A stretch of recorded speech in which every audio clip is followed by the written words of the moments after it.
தங்களுக்கு மிக்க நன்றி மகாகாளி. என்னை படைப்பவன் என்று அனைவரும் கூறுகிறார்கள். ஆனால் உண்மை என்னவென்றால், ஸ்வயரூபமான தாங்கள்தான் அனைவரின் வாழ்க்கைக்கும் சக்திக்கும் முழு ரூபமாக இருந்தார், இனியும் இருப்பார்.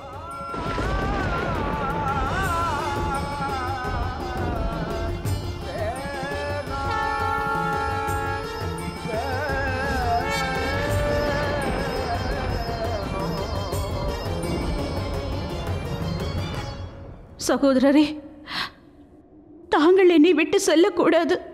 முடிவில் சிவனும் சக்தியும் மகாகாலன் மற்றும் மகாகாளியும் தான் இருப்பார்கள். உலகில் அனைத்தும் அழிந்த பிறகு நீங்கள் இருவர் மட்டுமே இருப்பீர்கள். இம்முறை நிலைமை மோசமாக இருக்கும் என்று மகாதேவர் எனக்கு முன்பே கூறியிருந்தார். இந்த விஷயத்தில் நானும் மிகுந்த கவலையுடன் இருந்தேன். இப்பொழுது அந்த அழிவு என்னை நோக்கியும் வந்துவிட்டது. நீ என்னை உன் தமையனாக தேர்ந்தெடுத்தது என்னுடைய சௌபாகியமாகும்.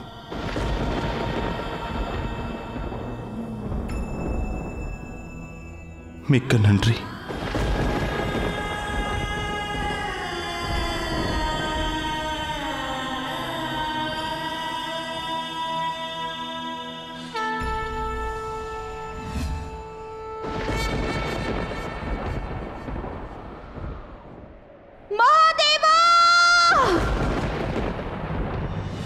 நீதான் இயற்கை.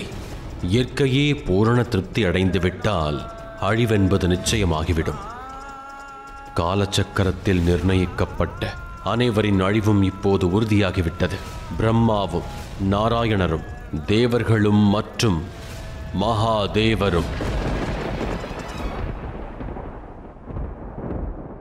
மகாதேவா, இதுவரை பல சோதனைகளில் தாங்கள் எனக்கு உதவியாக இருந்துள்ளீர்கள்.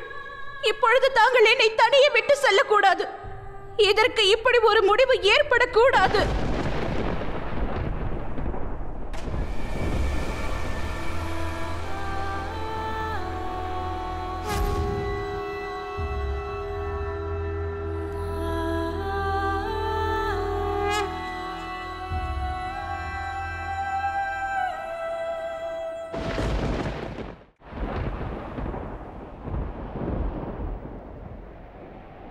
நான் அனைவரையும் அழித்து விட்டேன்.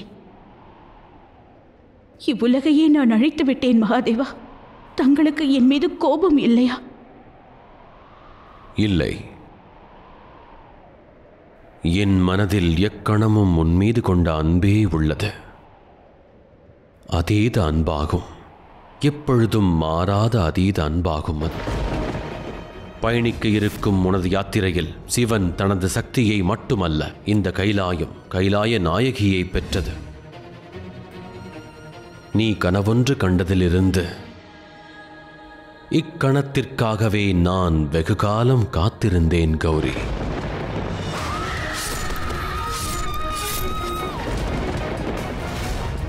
ஆனந்த தாண்டவத்துடன் கண்ணீரா? இதன் அர்த்தம் எனக்கு விளங்கவில்லை. ஆனந்த கண்ணீர் வெளிப்பட்டால் அது பரமானந்தம் கௌரி. இந்த சிவனின் ஆனந்தத்திற்கான காரணம் அவனது சக்தியே கௌரி. அந்த பூரண சக்தி நீதான். இம்முறை நிலைமை என்பது கடுமையாக இருக்கும் என்று நீ கண்ட கனவின் மூலமாகவே நான் அறிந்துவிட்டேன் கௌரி. உனது உண்மையான ரூபத்தை உனக்கு உணர்த்துவதற்காக நான் எடுத்த அனைத்து முயற்சிகளும் வெற்றியடைந்து விட்டது கௌரி. அதனாலேயே ஆனந்தத்தில் தாண்டவம் புரிந்தேன். நான் யார் என்று எனக்கு உணர்த்துவதற்காக, இது உங்களுடைய முயற்சிதான் என்று கூறுவதற்கு என்ன அர்த்தம் மகாதேவா? உன்னுடைய உண்மையான ரூபத்தை உனக்கே உணர்த்துவதற்காகத்தான் நான் பல ஆண்டுகள் காத்திருந்த தோல்வியுற்றேன். பார்வதி, அதாவது சக்தியின் 170 வருடங்கள் இப்போது நிறைவடைந்து விட்டது. பார்வதியை மகாகாளியின் ரூபத்தில் கொண்டு வந்து அவளுடைய சக்திகளை அவளுக்கே உணர்த்துவதற்காக இது என்னுடைய 108வது ஆண்டாகும். 107 ஜென்மங்களா? இப்பொழுது அந்த அவதாரங்கள் எங்கே?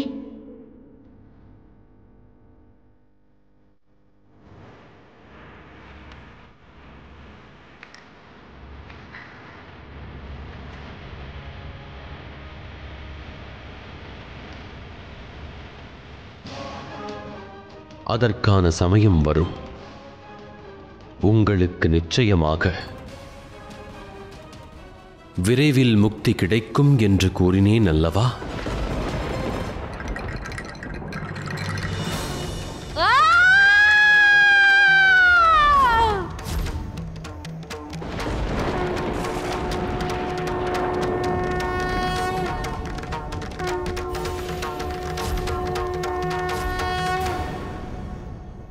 இவை அனைத்தும் நான் முயற்சி எடுத்து தோல்வி கண்டது. ஆனால் இம்முறை நிச்சயமாக நான் வெற்றி பெறுவேன் என்று நான் பூரண நம்பிக்கை கொண்டுள்ளேன் கௌரி. ஆனால் இப்பொழுது இதற்கு எந்த அர்த்தமும் இல்லை. நான் அனைவரையும் அழித்து விட்டேன். மனித உலகம், பாதாள உலகம், தேவலோகம், கைலாயம் அனைத்தும் அழிந்து விட்டது. நானே அனைத்தையும் அழித்து விட்டேன். முடிவுதான் ஆரம்பமாகும். உருவான அந்த ஆரம்பத்தோடு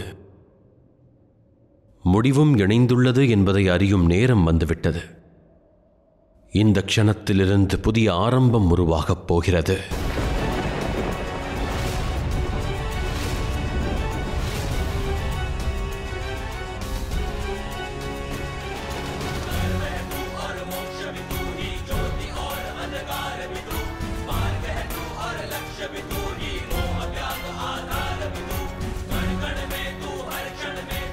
நன்கு யோசித்துப் பார் மகாகாளி.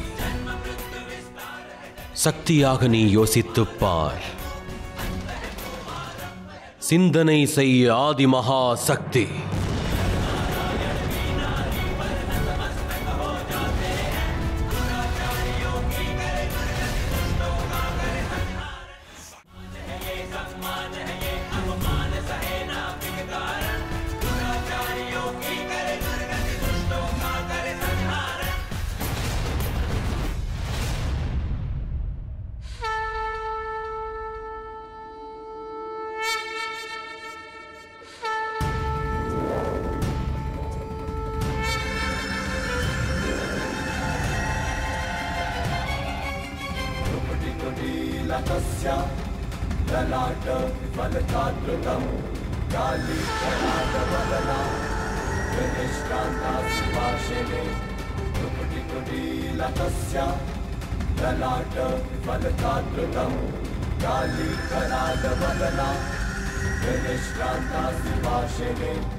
நான் உங்களுக்கு முன்பு உருவாகினேன்.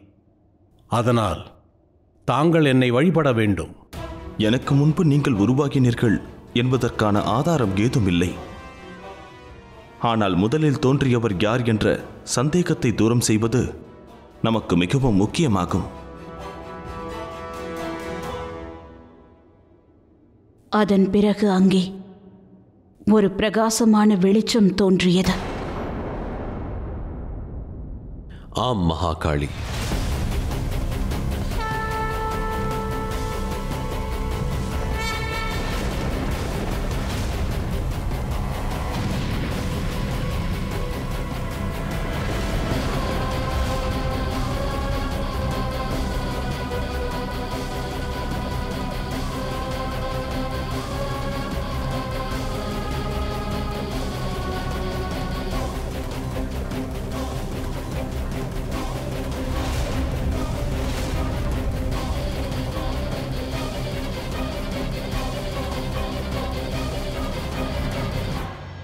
நீ யார்?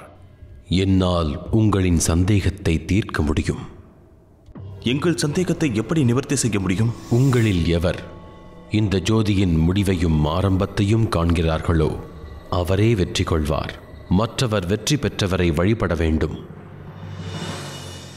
உங்களில் ஒருவர் வடக்கு திசையிலும் மற்றொருவர் தெற்கு திசையிலும் செல்லலாம்.